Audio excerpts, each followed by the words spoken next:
got a little brick, so what? Wanna take it out, yeah. Life in this city is hard enough, and when you hear the things click, about to bust it out, yeah. Life in the city is hard enough, and when you got a little brick, so what? Wanna take it out, yeah. Life in this city is hard enough, and when you hear the things click, about to bust it out, yeah. You never even heard of one such, and never seen no one such, until you live on the run. Cause you can't see the way the bullets come, though. Some will, some won't. Some get it, some don't. Ain't no sympathy for the weak and needs me a temple beat like what? Legs in the air laid out like a dead rope to the bump. Trying to ride in on the coke. Should've never hit the bad note. I be the image of a broken tree as I scope your brains through the red smoke. And the people wouldn't even care. They saw you once and then no more. So we didn't even hit a click, cause it was already caught. If you would have made, you get voted up, coming up and toast. Cause life in this city is hard enough. And when I got a little bit, so what? I'ma take it out, yeah. When life in the city is hard enough. And when you got a little bit, so what? Wanna take it out, yeah. Life in the city is hard enough. And when you hear the things click, about to bust it out, yeah. Life in the city is hard enough. And when you got a little bit, so what? Wanna take it out, yeah. Life in the city is hard enough. And when you hear the things click, about to bust it out, yeah.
It's hour number 3 of the Doug Stewart Show. Happy Monday to you. Good morning. Let's get it. Let's get it.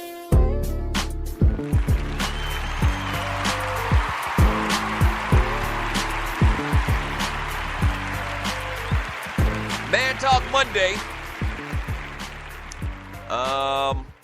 May 8th, 2017. Thank you so much for joining me on the Doug Stewart Show. Coming very soon, we are moving the Doug Stewart Show to the DougStewartShow.com. That's right. So,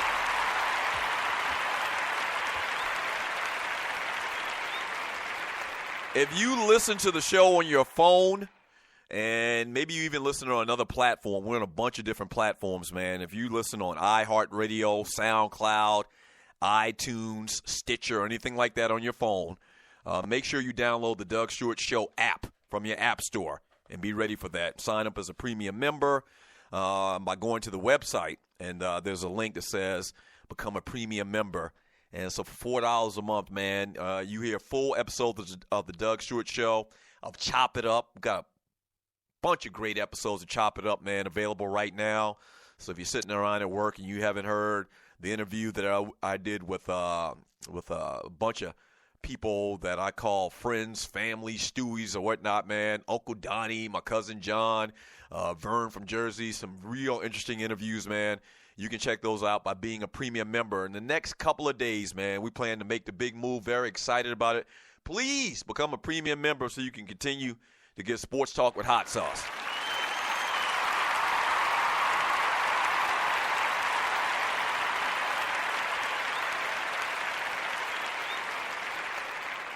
So download the app and get your premium membership. All right, 404-382-0338.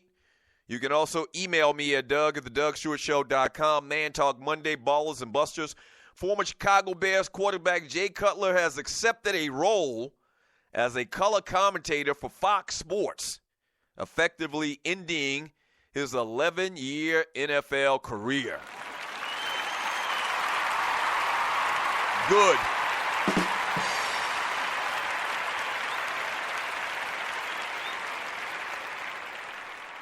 Good. Cutler called his decision permanent. That's good. Here's a quote. He says, I don't really see anything else happening, Cutler said on Waddle and Sylvie's show on Friday on ESPN's 1000. I'm happy with where I am in my life and in the future going forward, so we can go ahead and stamp that it's permanent. Cutler, 34, will start in a three-man booth alongside play-by-play announcer Kevin Burkhardt and analyst Charles Davis, allowing Cutler to get adjusted to the in the same way that Troy Aikman did when he entered broadcasting in 2012. It's unknown whether Cutler has a clause in his TV deal that would allow him to leave for a quarterback job, though Fox does have a history of putting such clauses in contracts. Brady Quinn, for instance, briefly left his role at Fox in 2014 to attend Dolphins training camp, something his contract allowed him to do before later returning to the network with the same clause in his new deal. Fox has been searching for a new analyst to work alongside Burkhardt after John Lynch left to become the San Francisco 49ers general manager earlier this offseason. Cutler, whom the Bears released on March 9th, had conversations with the New York Jets and Houston Texans before the draft, but the talks ultimately went nowhere, sources are saying. Cutler will be the second high-profile quarterback to leave the playing field for the broadcast booth this offseason. You know who the other one was? Tony Romo.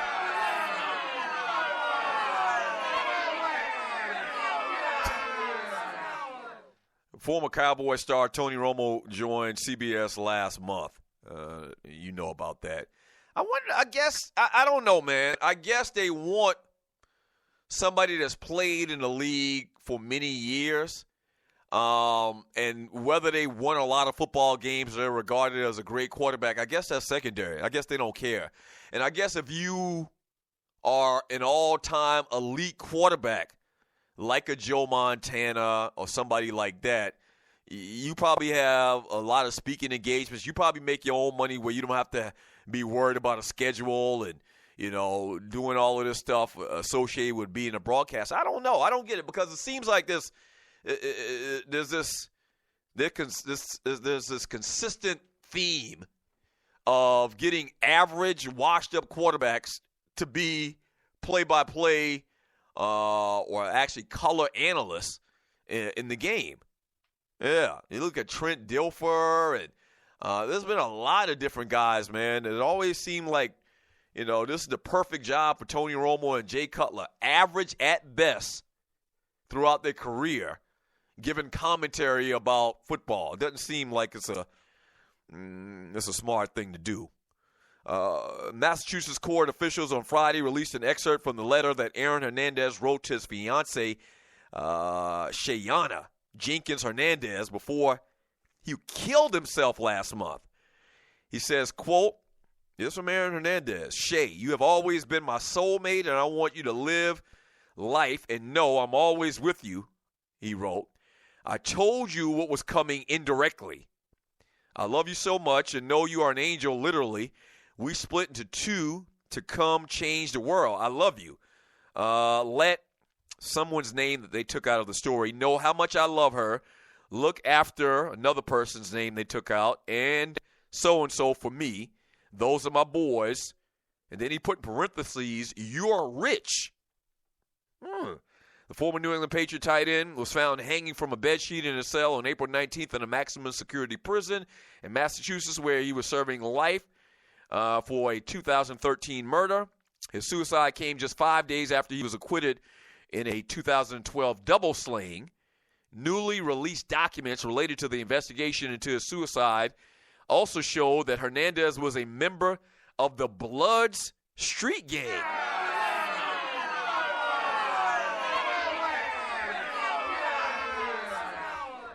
That's another thing that these damn millennials do or have been doing recently. If you don't live in Atlanta, you may not remember, but Javaris Crittenton, or a Laker fan, Javaris Crittenton had played at Georgia Tech, drafted by the Lakers, played for the Lakers for a couple years, man. Same thing, big-time player from Atlanta.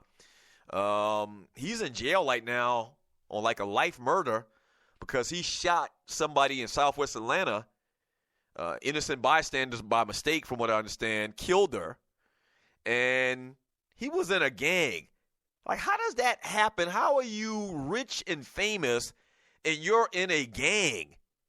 It's not like you're 12 or 13 years old. Once again, you got millions of dollars, fame, fortune, wealth, and everything, and you're in a gang? Like, that's oil and water.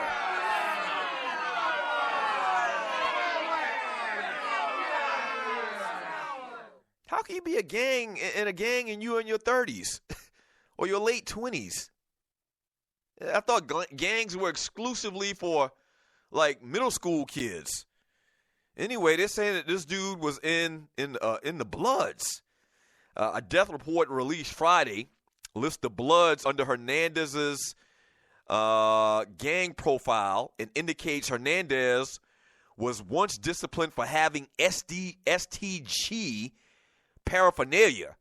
In prison, STG stands for Security Threat Group, a euphemism for gangs. Friday's report follows a pair of reports on Thursday that detailed Hernandez's mindset. According to other inmates, it revealed that John 3:16 was written in ink on his forehead and in blood on the wall of his cell when he was found dead. This motherfucker was crazy.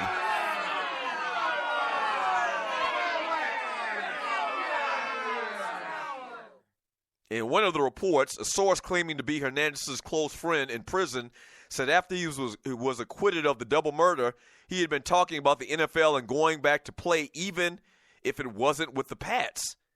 There goes the whole conspiracy theorist aspect of it. Like, he had just beat this case for the double murder. You got one of his inmate friends or whatever saying the dude was talking about going to play football, and then he hangs himself. Writes John 3:16 on his forehead and on the wall in blood.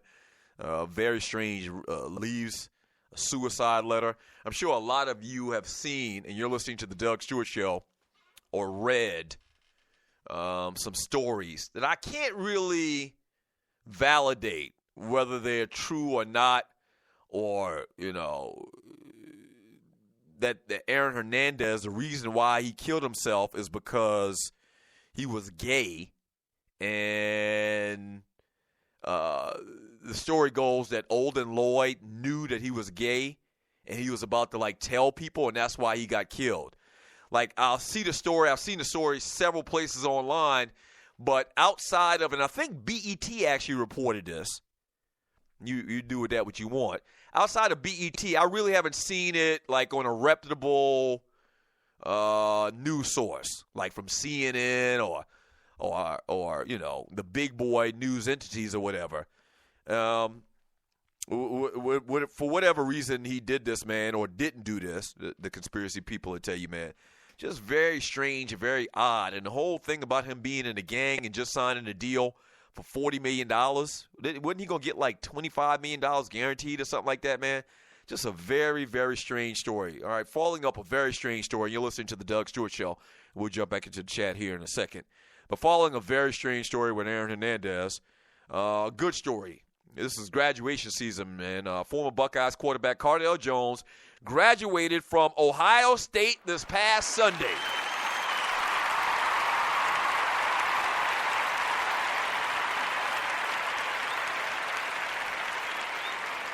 Yeah. That's right. 12 gauge. Cardale Jones graduated from Ohio State on Sunday using his graduation cap to poke fun at his infamous 2012 tweet that declared classes are pointless for football players and that we ain't come here to play school. You remember that? Jones told the Columbus Dispatch in February that he returned to Ohio State this spring to complete 2 remaining classes to award his degree in African American and African Studies. Good for you. Who was it that was clown in African American Studies? That university.